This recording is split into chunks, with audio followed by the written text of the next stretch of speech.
Barchaga assalomu alaykum. Ismim To'g'ri Mahmudjon, aynan Milliy Erasmus Plus ofisi loyiha menejeri bo'lamiz va bugungi aynan promotion sessionimizda, ya'ni Erasmus Plus oliy ta'limda salohiyatni oshirish Capacity Building in Higher Education loyihalaridan biri bo'lgan I2 Pledge loyihasi bo'yicha qanaqa natijalar bo'ldi, shu paytgacha erishilayotgan eng ustuvor yo'nalishlardagi natijalarimizni hamda O'zbekistondagi oliy ta'lim muassasalariga bu loyihani ahamiyati va umuman olganda bu loyiha mana 3 yil davom etadigan bo'lsa, shu 3 yil davomida qanaqa o'zgarishlar bo'ldi va Yevropadagi oliy ta'lim muassasalarida aynan qaysi universitetlarda hamkorlik amalga oshirildi va boshqa masalalar bo'yicha bizada shu promotion sessionda ko'rib beramiz va bu promotion sessionni bizadagi shu loyiha bo'yicha project managerimiz Yodgor aka Ismoiljonov o'zlari olib boradilar.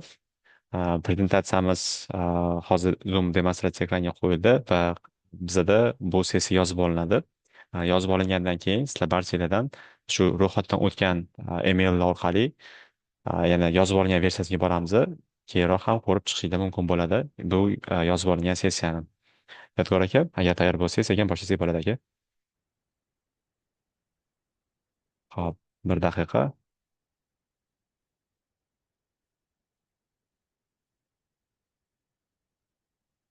Ha,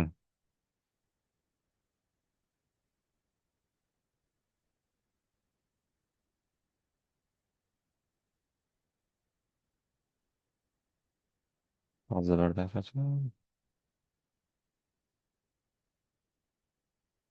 Hmm,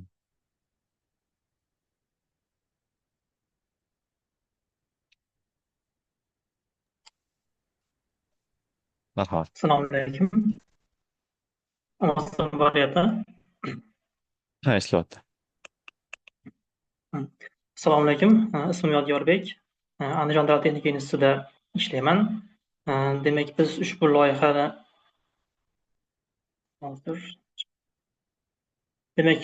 bu loyihamiz I2 Pledge.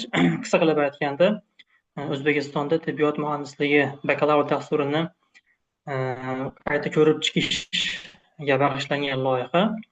Demak, bu loyihamiz 2023-yilni 1-yanvardan boshlangan. Xudo xohlasa shu yil 2025-yilning oxirida yakunlaymiz. 3 yilga mo'ljallangan loyiha edi. Loyihamizning qiymati 358 ming yevro. Demak, bu Strength One turiga kiradigan loyiha. Ya'ni biz bu loyihada ko'proq nima deydi, jihoz emas, faqat ko'proq soft ishlar bajarganmiz. Ya'ni biz kurikulumni qayta ko'rib chiqib, uni Yevropa tajribasi asosida boyitishga harakat qilganmiz. Demak, bu loyihamizning asosiy maqsadi O'zbekistonda shu biotibbiyot muhandisligi bakalavr dasturini mavjud bo'lgan universitetlarda qayta ko'rib chiqish, mavjud bo'lmagan universitetlarga joriy qilish bo'yicha bag'ishlangan loyiha. Demak, buni asosan mechanical engineering deymiz. Shu yo'nalishni bazasida takomillashish bo'yicha asosiy maqsad qo'yganmiz. Chunki ko'plab texnika oliy o'quv yurtlarida mechanical engineering yo'nalishlari bor. Shu yo'nalishlar asosida biz biotibbiyot muhandisi dasturini qayta ko'rib chiqish yoki yo'q bo'lgan universitetlarda qayta joriy qilish bo'yicha qilingan loyiha. Demak, bu loyihamizda mavjud bo'lgan 4 ta universitetimizda oldindan bu dastur bo'lgan. Bularni update qilganmiz. Qolgan 3 ta universitetlarda yangidan joriy qilganmiz bu tibbiyot muhandisligi bakalavr dasturini. Demak, yana bitta buni loyihamizning maqsadlaridan biri muammo bor ediki, ya'ni bizda bor klassifikator bor, ya'ni har bir yo'nalishni bitiruvchisi qanday ishni bajarish kerak degan bandlik vazirligida klassifikator bo'ladi. Shu klassifikatorda tibbiyot muhandisi degan lavozim o'rta maxsus uchun qolib ketgan edi. Biz shuni takomillashtirib, oliy ma'lumotli tibbiyot muhandisi degan nima deydi, professional profil kiritish bo'yicha ham o'zimiz maqsad qilib olganmiz. Va oxirgi 4-maqsadimiz ko'plab kasb-hunar ta'lim markazlari, kasb-hunar kollejlarida tibbiyot muhandisligi professional degree bor, shu yo'nalishlar ham bor. Shu yo'nalishlar bilan shu kasbiy markazlar bilan hamkorlikda biz Yevropa tajribasida olgan o'zimizni fanlarimizni yoki update qilgan kurikulumlarimizni mana shu VET markazlarga ham share qilish, ular bilan bo'lishish bo'yicha ham o'zimizga alohida maqsad qilib olgan edik. Demak, bu ana shu loyihamizning asosan 4 ta maqsadi shulardan iborat. Xo'p, loyiha qanday paydo bo'ldi degan savol paydo bo'ladi ko'pchilikda. Ya'ni bu qanday paydo bo'ldi loyihani mazmuni? Biz o'zimiz Andijon viloyatida tibbiyot muassasalari sonini o'zimiz tahlil qilib ko'rdik. Ya'ni grafikda ko'ryapsizki, 2003 yilda 43 ta tibbiyot muassasasi mavjud bo'lgan bo'lsa, yillar davomida ortib borib 2018-yilga kelib 105 ga yetgan, 2023-yili 130 dan ortiq tibbiyot muassasalari soni yetgan. Hozirgi kunda yana bu son oshib boryapti. Demak, bundan bilinadiki, tibbiyot muassasa soni oshib boryapti. Shu bilan birga tibbiyot muassasalari ham o'zi uchun zamonaviy turdagi tibbiy jihozlarni olib kelib o'rnatishyapti.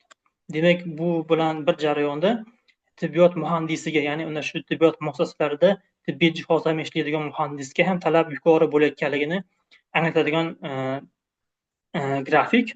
Demak, shundan kelib chiqib, Andijon viloyatining o'zida 100 dan ortiq tibbiyot muhandisiga ehtiyoj borligini bilganmiz. Keyin shu yo'nalishni ochish bo'yicha o'zimiz amalga oshira boshlaganmiz. Keyin shu jarayonda loyihaning yozib chiqish jarayoni ham boshlangan. Demak, bu bitta Andijon viloyati misolda olingan bo'lsa, boshqa bir Toshkent shahri, boshqa viloyatlarni olib qaraganda ham, demak, O'zbekistonda aytaylik 500-600 dan ortiq shu tibbiyot muhandisiga, malakali tibbiyot muhandisiga ehtiyoj borligi bilingan. Bundan keyin biz nima qildik? Biz jamoa tuzishni boshladik. Ya'ni biz qaysi jamoa orqali ishlaymiz degan o'zimizda fikr paydo bo'ldi. Demak, biz O'zbekistonda bu loyihada 3 qismga bo'lganmiz. Bitta qismi Andijon, Farg'ona, Namangan qismi, bu vodiy qismi desak bo'ladi. Toshkent, Samarqand, Qashqadaryo, Jizzax bu markaziy qism deb olamiz va O'zbekistonni boshqa bir g'arbiy qismi, ya'ni Qoraqalpog'iston, Xorazm, Navoiy 3ta qismga bo'lganmiz. Demak, shu uchala qismdan imkon qadar ham tibbiyot muassasasi, ham texnika muassasasini, oliy ta'lim muassasasini hamkor qilib olishda o'zimiz maqsad qilib olgan edik. Shunda Andijonda Andijon texnika instituti bor. Avval Aknizoziy deb nomlanardi, hozir texnikaga o'zgargan. Shu bilan birga Andijon tibbiyot instituti bor. Demak, ikkala institut birgalikda ishlashi tibbiyot muhandisi, ya'ni ham tibbiyotchi, ham muhandis xodimlar birgalikda ishlab yangi kurikulum ishlab chiqish osonroq bo'lishi uchun biz shu ikkita institut tanlab olganmiz. Ya'ni Andijon tibbiyot instituti va texnika institutlarini. Toshkentdan bo'lsa, Toshkentdan Turin politexnika instituti bor, ya'ni kuchlik masalaga shu bilan birga Toshkent tibbiyot akademiyasi bor. Xo'p, Urganch tomonidan bo'lsa, Urganch TUITni Tatut Urganch filiali va tibbiyot akademiyasini Urganch filialida tanlab olganmiz hamkor sifatida. Xo'p, endi Yevropadan bo'lsa, Strand 1 bo'lgani uchun Strand 1 ko'pchilik biladi. Demak, bu loyiha qiymati 400 ming yevrogacha bo'ladi. Demak, ko'p partner qo'shish imkoniyatimiz bo'lmagan, chunki bizda moliyaviy nima deydi, biz summamiz yetmay qolish ehtimoli paydo bo'lgan. Shuning uchun Yevropadan 2ta universitet va bitta trening markazini tanlab olganmiz. Bittasi demak Italiyadagi L'Aquila universiteti bor. Ikkinchisi bo'lsa Gretsiyadan Western Makedoniya universitetini tanlaganmiz. Shu bilan birga Gretsiyada Efiromidakilkis, ya'ni bu ana shu Gretsiyadagi xodimlarni malakasini oshirishga bag'ishlangan markaz bo'lgan, shu markazni tanlab olganmiz.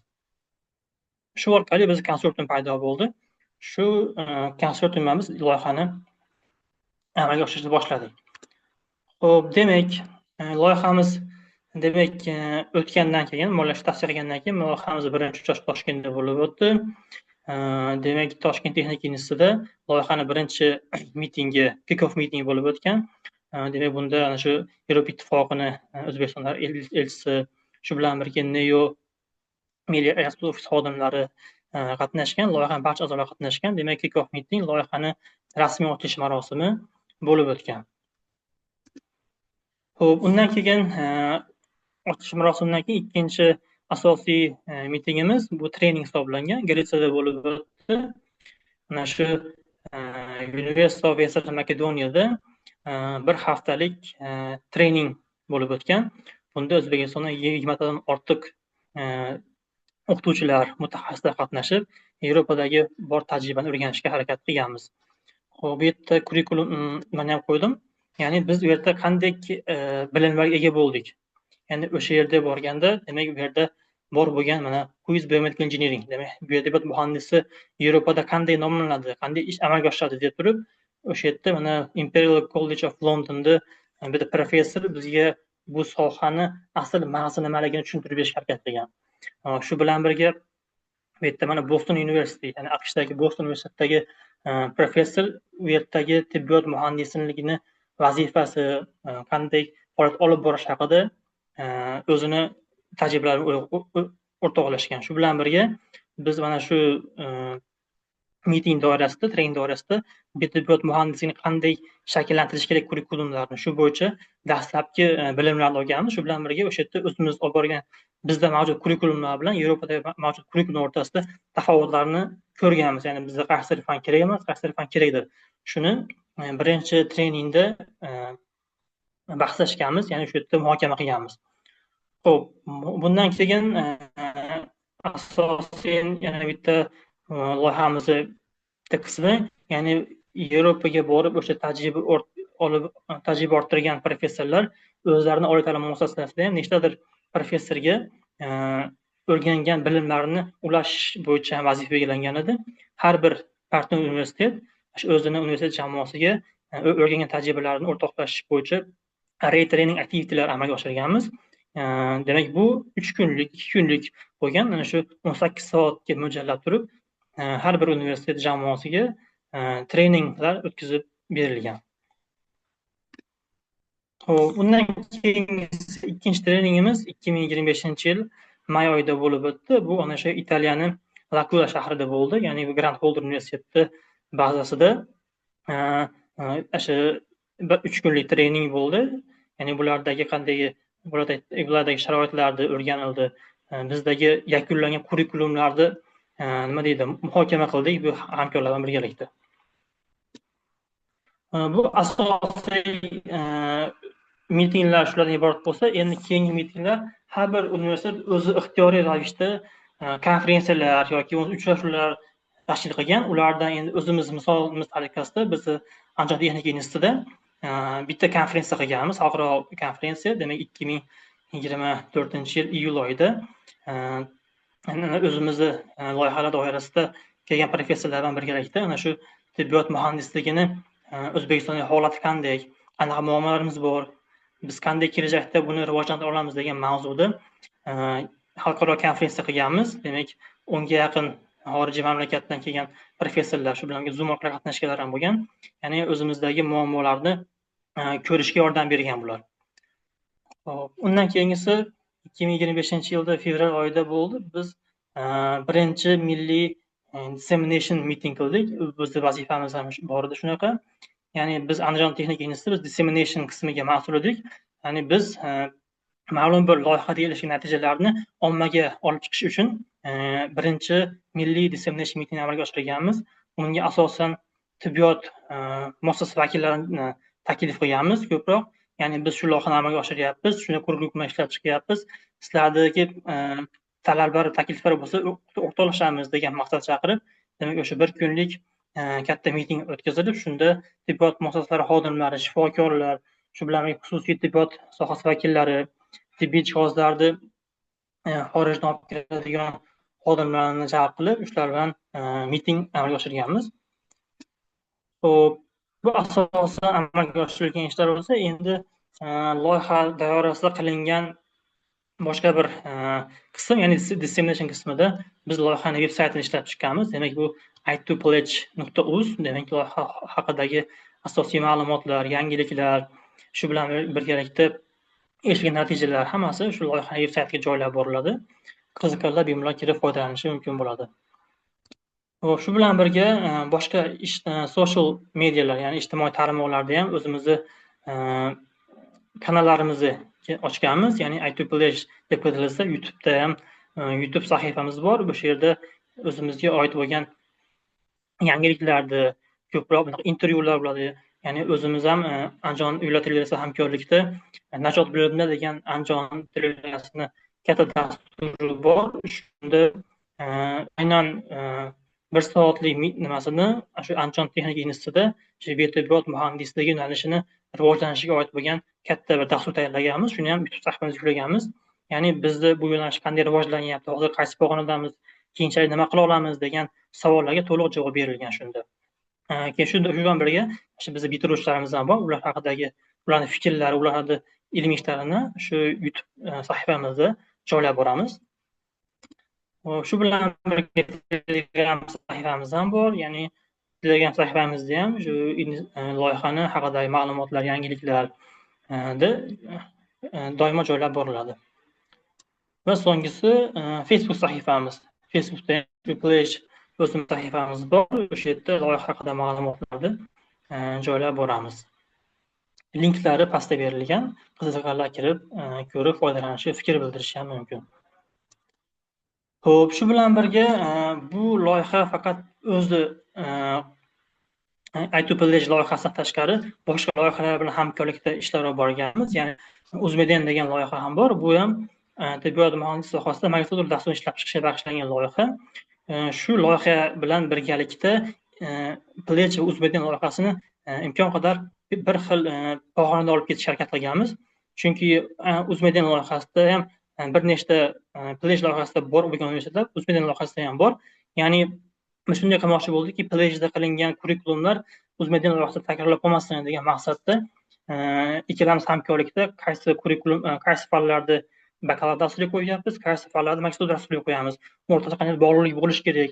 Ya'ni bitta o'qigan fan qayta o'qimaslik kerak degan maqsadda ikkala loyiha ishtirokchilari doimiy 3 oyda bir, 4 oyda bir uchrashib, biz bu jarayonda bu kurikulum bajaryapmiz, biz bu kurikulum bajaryapmiz degan maqsadda bir-birimizdan muloqot qilib borganmiz. Shu orqali ikkita tibbiyot muhandisligiga bag'ishlangan ikkita loyiha bir xil jarayonda boshlanib, bir xil jarayonni tugash arafasida turibdi hozir. Endi bu mana biz bajargan biotibbiyot muhandisligi bakalavr dasturini update qilish, ya'ni yangilash qismidamiz. Ya'ni avval bizda aytaylik bu fanlar bo'lgan bo'lsa, endi biz buni yangi fanlar bilan almashtirdik. Endi bizda majburiy fanlar bloki shundaycha qoldi. Biz o'zimizga tanlov fanlar blogiga Yevropadagi universitetlarning taklifiga asosan o'zimiz ichki talablardan kelib chiqib turib, yangi fanlarni joriy qilish bo'yicha kelishganmiz. Bu yerda har bitta universitet, masalan, Turin Politexnik universiteti o'zi dasturini o'zi yangilagan. Biz texnika institutimiz, biz o'zimiz Andijon viloyatining talabidan kelib chiqib turib, ko'proq biz tibbiy jihozlarni to'g'ri boshqarishga e'tibor berganmiz. Ya'ni biz kurikulumga tanlov fanlariga tibbiy jihozlarni to'g'ri boshqarish fanlarini joriy qilganmiz. Toshkent texnika instituti yoki boshqa institutlar bo'lsa, Toshkentda ko'proq ishlab chiqarish ham bor ekan, tibbiy jihozlarda, tibbiy buyumlarda, demak ular ko'proq tibbiy jihozlarni ishlab chiqarishga e'tibor berishgan.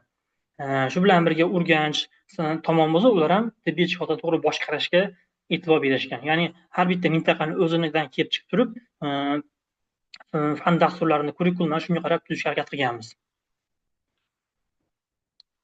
Mana bu bitta Turin misolida keltirib qo'ydim. Hamma hammasini o'zini kurikulumlari bor. Ya'ni bularda 4 yillik kursi ham bor, 3 yillik kursi ham bor. Demak, o'zlarini ichki holdan kelib chiqib turib, 3 yillik kurikulum ham ishlab chiqishgan, 4 yillik kurikulum ham bor. Demak, bu yerda ana shu yangi fanlar qo'yib, o'zlari bular ko'proq asosan shu mechanical engineering bazasida shakllantirishgan. Endi texnika institutida oldin tibbiyot muhandisi borligi uchun ular o'zlarining dasturlarini update qilishgan. Biz texnika instituti bo'lsa, bizda ham 2021 yil ochilgan bo'lsa, bizda kelgan dasturda o'zimiz yangilash jarayoniga o'tganmiz, yangilab chiqqanmiz. Mana endi shu bilan birga faqat kurikulum emas, biz silabuslarni yangilaganmiz. Ya'ni har bitta fan bo'yicha bizdagi bor dasturlarni lokal universitetga berganmiz. Ular ko'rib chiqib turib, o'zlari takliflarni berishgan. Kurs obyektivini qanday o'zgartirish kerak, kurs kontentini qanday o'zgartirish kerak, qaysi mavzularni kiritish kerak. Ayniqsa ular ko'proq mana bu assessmentga e'tibor berishgan. Ya'ni bizda baholashda juda oddiy yo'ldan foydalanishimizni aytishgan. Sen har bitta o'rnatgan mavzu uchun o'rnatgan har bitta talabingga assessmentda javob bo'lish kerak. Ya'ni sen bitta mavzu o'tyapsan talabaga, xuddi shu mavzu bo'yicha oxirida imtihon ham shu mavzudan bo'lish kerak degan talab qo'yishgan. Demak, biz har bitta fanni, adashmasam biz texnika instituti 35 ta fanni silabusni qayta ishlaganmiz. Ana shu majburiy fanlar bo'lsa ham, majburiy fanlarda matematika fani bo'lsa, matematika fani uchun matematika fanining ichida biotibbiyotga oid bo'lgan modellashtirish qismlarini mavzular qo'shganmiz. Xuddi shunday fizikadan ko'proq biofizikaga oid bo'lgan mavzular qo'shilgan. Kimyo faniga biokimyo fanlardan olib qo'shganmiz. Ya'ni biz imkon qadar mana shu biotibbiyot muhandisligi e, o'quvchisi uchun biotibbiyotga oid bo'lgan fanlarni qo'shishga harakat qilganmiz. Demak, mana shu bitta misol tariqasida kelayotganmiz. Ana shu Toshkent Turin politexnika institutini bitta e, slavusini qo'ydik. Xo'p, endi loyihaning yakunida nimaga erishamiz? Demak, bu yerda boshida aytib o'tgan edim, biz biotibbiyot muhandisi lavozimini, oliy ma'lumotli biotibbiyot muhandisi lavozimini klassifikatorga kiritish bo'yicha ham ish olib borganmiz. Ya'ni bizda qanday bo'ladi bu jarayon? O'z loyihaning yakunida nimaga erishamiz deganda, biz shu loyiha doirasida 4 ta qismga bo'ldik. Ya'ni birinchisi bu shifoxonalar. Ya'ni ish joylari qayerlar bo'ladi? Shifoxonalar bo'lishi mumkin. Ikkinchisi ishlab chiqarish korxonalari bo'lishi mumkin. Uchinchisi medical klinika, tibbiyot klinikalari bo'lishi mumkin. Va to'rtinchisi universitet. Demak, bizda 4 ta asosiy stakeholderlarimiz mavjud ekan. Xo'p, shu 4 ta stakeholderda bizda bitirgan tibbiyot muhandisi nima ish bajaradi? Ya'ni bu yerda profession deb belgiladik. Ya'ni oddiy shifoxonalarda bizni xodimlarimiz biotibbiyot muhandisi, ya'ni texnik xodim bo'lib ishlashi mumkin. Ya'ni tibbiy jihozlarni remont qilish, ta'mirlash yoki nima deydi, almashtirish, shunga oid ishlarni bajarishi mumkin. Ishlab chiqarish korxonalarida bo'lsa, demak, tibbiyot muhandisi, ya'ni tibbiy jihozlarni konstruktalash yoki bo'lmasa tibbiy jihozlarni modellashtirish, ishlab chiqarish bosqichlarini tibbiyot muhandisi bajaradi. Ya'ni bu ishlab chiqarish korxonalarida. Uchinchisi tibbiyot muassasalarida, ya'ni klinikalarda bo'lsa, klinik engineering degan yo'nalish bor. Kasb desagan bo'ladi, bu tibbiy jihozlarni to'g'ri boshqara olish yoki bo'lmasa hozirgi kunda bor ko'plab tibbiyot muassasalarida tibbiy texnologiyalar bo'yicha direktor o'rinbosari degan lavozim ochilgan. Ya'ni ana shu tibbiyot muassasasida tibbiy jihozlarni to'g'ri boshqarish, to'g'ri ta'mirlash, to'g'ri olib kelish, to'g'ri nima deydi, ekspluatatsiya qilish bo'yicha alohida tibbiyot muhandislari ish olib boradi. Bular demak ana shu klinikal injenerlar deb nomlanadi. Keyingisi universitetda ishlashi mumkin, ya'ni bo'lishi mumkin, keyinchalik tadqiqot institutlarida ishlashi mumkin, ya'ni biotibbiyot muhandisi bo'yicha olim bo'lish bo'yicha ham kasbda ishlasa bo'ladi. Xo'p, endi qanday vazifani bajaradi? Demak, shifoxonada ishlaydigan tibbiyot xodimi, demak, tibbiy jihozlarni o'rnatadi, tekshiradi, kerak bo'lsa maintenance, ya'ni ta'mirlashi mumkin bo'ladi. Ishlab chiqarish korxonalarida bo'lsa, demak, tibbiy jihozlarni rivojlantiradi, implantlar bo'lmasa qanaqadir protezlar ishlab chiqishi mumkin bo'ladi. Endi klinikalarda bo'lsa, ana shu tibbiy jihozlarni to'g'ri boshqarish bo'yicha yoki to'g'ri baholash yoki xavfsiz ishlashni ta'minlash bo'yicha shunday vazifalarni bajaradi. Endi universitetlarda bo'lsa, demak, tadqiqot ishlarini olib borish uchun mas'ul bo'ladi. Demak, biz shu Pledge loyihasi doirasida ana shu o'zimizni O'zbekistondagi hamkor universitetlar va Yevropada hamkorlar ham birgalikda shu fikrga keldikki, demak, bizda stakeholderlar bor, profession kasblarimiz bor va shu kasbdagi xodimlar quyidagi vazifalarni bajaradi deb loyihaning yakuniga olib kelyapmiz hozir. Xo'p, endi coming soon, endi nima bo'ladi bundan keyingisi? Hozirgi kunda loyihamiz eng so'nggi bosqichga yetib kelgan, yakunlanish bosqichida. Shu dekabr oyining oxirida loyihamiz yakunlanadi. Hozirgi kundan keyin ikkita asosiy mitingimiz qolgan. Bittasi bu Andijonda bo'lib o'tadigan ikkinchi milliy dissemination mitingimiz bo'ladi. Bu noyabr oyini boshlarida yoki oktyabr oyining oxiriga mo'ljallanyapti hozircha. Keyingisi bo'lsa final meeting bo'ladi, Toshkentda bo'ladi, noyabr oyini 10-15 kunlarga reja qilinyapti. Shundan keyin loyihamiz to'laligicha yakunlanadi. Xo'p, hozircha loyiha haqida shu ma'lumotlar. Demak, bu loyihamiz veb-sayti, qiziqib kirsa bo'ladi. Qanaqadir savollar bo'lsa, i2pledge.team@gmail.com bor. Demak, bu loyihamizni rasmiy email adresi. Pastda yodgorbek93@gmail.com bu meni email adresim. Qiziquvchilar bo'lsa yoki savollar bo'lsa, bemalol murojaat qilsanglar bo'ladi. Imkon qadar javob berishga harakat qilamiz. Rahmat kattakon Yodgorbek aka, aynan batafsil informatsiyalar, ma'lumotlar uchun. Loyihani umumiy tushunib olish maqsadida, ya'ni qanaqa ishlar amalga oshirildi, tadbirlar qanaqa tashkil qilindi, hamkorlar bilan qanaqa ishlar qilindi deb batafsil gapirib berdingiz. Man juda ham tushunarli bo'ldi. Va bu sessiyamiz hozir yozib olinyapti va shu yozib olingandan keyin shu prezentatsiya PDF formatda hamda shu yozilgan rekordingni ya'ni elektron pochta orqali biz barchaga ulashib beramiz. Hozir esa auditoriyadan savollar kutib qolamiz. Marhamat, agar savollar bo'ladigan bo'lsa chat orqali yoki aynan Zoomda qo'l ko'tarish orqali beradigan bo'lsa, man shu alohida insonlarni belgilab shu gapirish huquqini, aksesini bergan bo'lardim. Kimda savol bo'ladigan bo'lsa, marhamat, savollarni kutamiz. Ho'p, yodgorki, ungacha hali savol berib turishgungacha savolim bor edi, ya'ni shu loyihani amalga oshirish davomida aynan komandada yoki jamoada yoki loyihani o'zida qanaqa challengelar bo'ldi, ya'ni shu qanaqadir challenge bo'ldi va bu narsani jamoaviy birgalikda hal bo'ldi.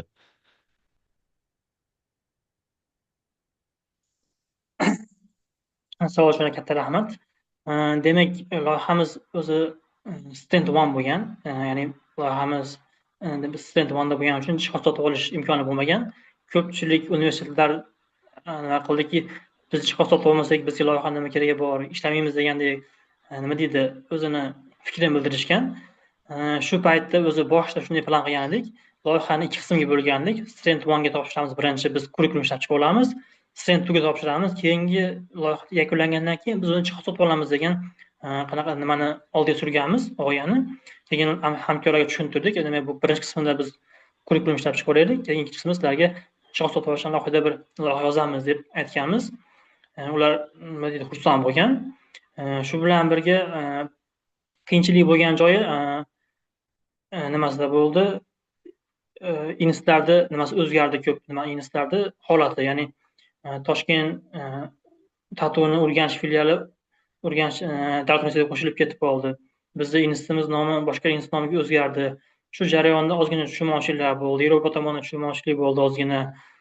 Loyihani boshida ham tushunmovchilik bo'lgan. O'zi nima deydi? Shu birinchilarda Urganch birinchi bilan Urganch tuman bilan TATUni Urganch birinchlari bu alohida universitet emas deb Yevropalar jindek shubhalanishgan. Ya'ni bu bizda Yevropada bilasiz kampus deyiladi. Ya'ni bitta kampus, ikkita kampus. Demak, bu kampus bo'lsa kerak, sizlar adashyapsan, buni loyihada qo'shmaymiz degan nima qilishgan.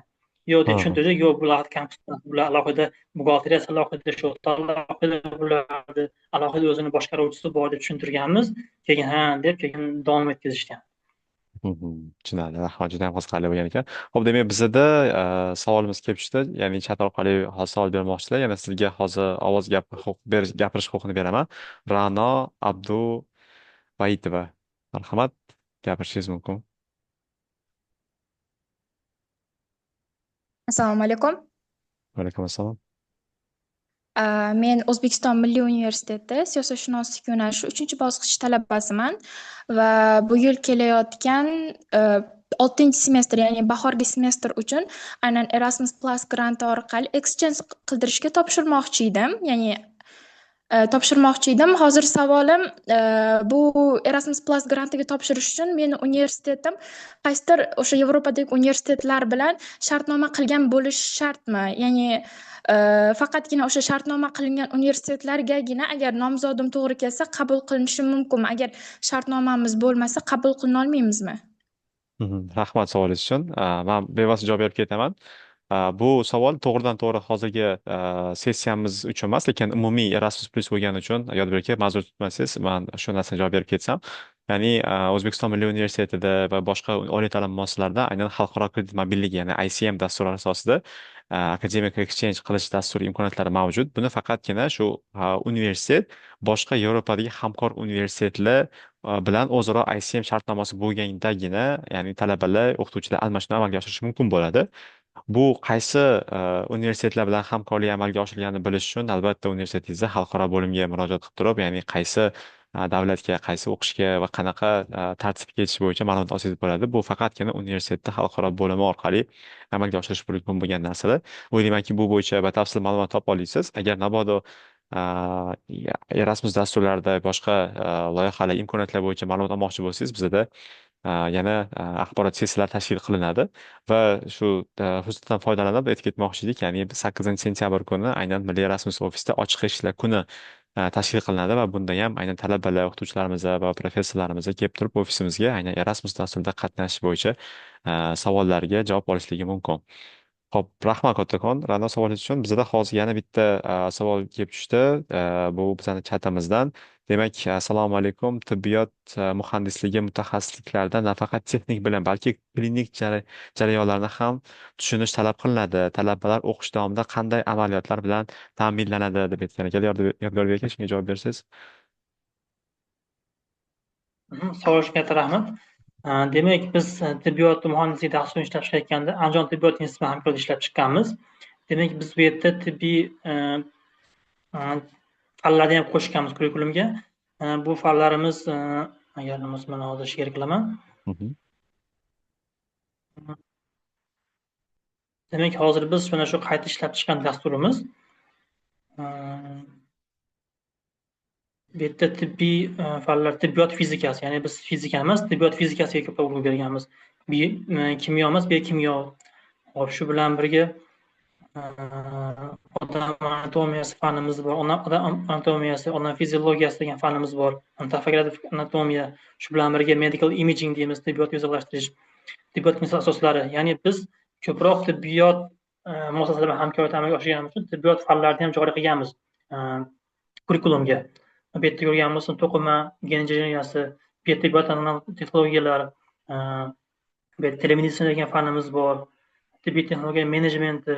Ya'ni biz ko'proq tibbiy fanlarni ham kurikulumga qo'shganmiz. Shu bilan birga amaliyot nimasida ko'pchilikka ma'lum, Andijonda katta tajriba amalga oshirilyapti. Ya'ni dual ta'lim bo'yicha Andijon viloyati bo'yicha o'tgan yilda ham ko'pchilik o'rganib ketishdi. Ya'ni 4-kurs talabalarimiz to'laligicha ishlab chiqarish korxonalarida ta'lim olishadi. Xuddi biz ham shu jarayonga qo'shilganmiz. Biz ham 4-kurs talabalarimiz 100% o'qishi universitetda emas, tibbiyot muassasasida bo'ladi. Ya'ni mana shu Andijon tibbiyot instituti klinikasi bor, viloyat shoshilinch markazi bor. Shu bilan birga tez tibbiyot markazi, o'zimiz 5-6 ta partnerlarimiz bor. Talabalar ma'lum kunlarda, masalan, aytaylik, bir kun klinikada dars bo'lsa, ertasi kuni shoshilinchda, uchinchi kuni boshqa bir tibbiyot muassasasida dars bo'ladi. Ya'ni biz o'zimizda o'tayotgan fanlarimizni tibbiyot muassasasini holatidan kelib chiqib turish tibbiyot muassasasiga qo'yganmiz. 4-kursdan to'laligicha tibbiyot muassasasida darsni o'tadi. Qolgan kurslarimiz bo'lsa, haftada bir kun, ko'pchilik biladi, dual ta'lim kuni deyiladi. Bir kun talabalar universitetga kelmaydida, faqat tibbiyot muassasasiga borishadi. Ular o'sha yerda amaliyot qilishadi ko'proq. Unga qanaqa kurikulumda u amaliyot yo'q, lekin bir kunini ana shu talabalar 2-3 kurslarimiz to'laligicha tibbiyot muassasasida ana shu o'ziga biriktirilgan bo'limlari bor. Kimdir ana shu UZI apparat bilan ishlaydi, kimdir MRT apparat bilan ishlaydi, kimdir bo'lsa boshqa davolash apparat bilan ishlaydi. O'sha yerdagi mas'ul shifokor bilan yordam berib, shu shifokor bilan birgalikda ishni amalga oshiradi. Shu bilan birga 2-3 kurslarimiz yozda amaliyoti bor. U ham ana shu o'zimizga hamkor bo'lgan klinikalarda, tibbiyot muassasalarida amalga oshiriladi. Tushunarli. Batafsil javob uchun rahmat Yodgor aka va savol uchun alohida rahmatlarga rahmat etib qolamiz. Va bizda navbatdagi savol kelib tushdi chat orqali. I2Pledge loyihasi davomida O'zbekistondagi oliy ta'lim tizimi uchun eng katta yangilik yoki o'zgarish nimada bo'ldi? Menimcha, savol uchun katta rahmat.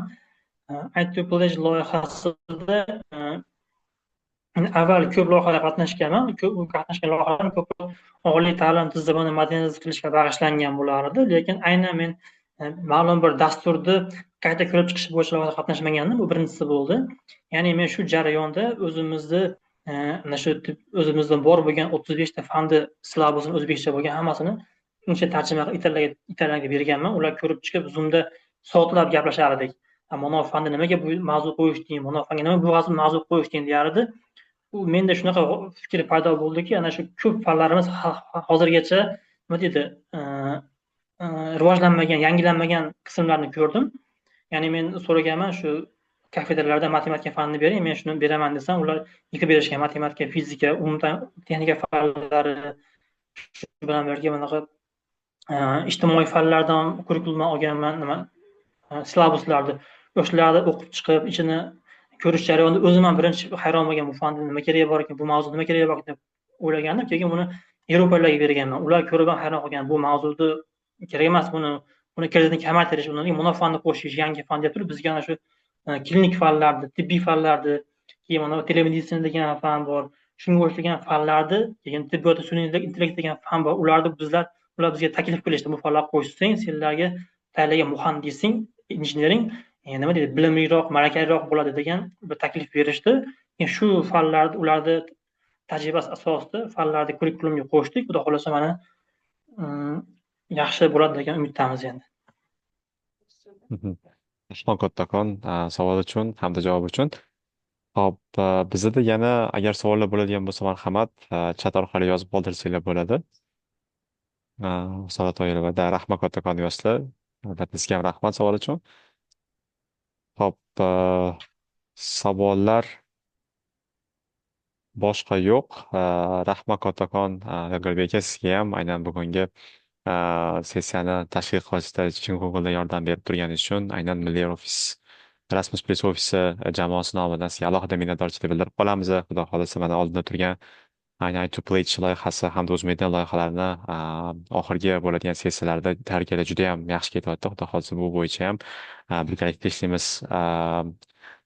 Barchaga rahmat ketgan vaqtingiz uchun va bizada bu bo'yicha yozib olingan recording video ham prezentatsiya borib qo'yiladi. Yodgorbek, agar gapirish bo'yicha qanaqadir oxirgi so'zlaringiz bo'ladigan bo'lsa, marhamat ishtirokchilarga. Rahmat katta. Milliy ofisga katta rahmat. Doim bizni qo'llab-quvvatlaysizlar. Qanaqadir muammo chiqsa, yordam berasizlar. Masalan, ko'p muammomiz bo'ladi. Masalan, viza bilan bog'liq muammo ko'rsa ko'p bo'ladi. Ya'ni 30 40 ta odamni Yevropaga borishimiz kerak, lekin elchixonalarda doim muammo shunaqada, joy bo'lmaydi. Elchiga yozgan vaqtida javob berishmaydi.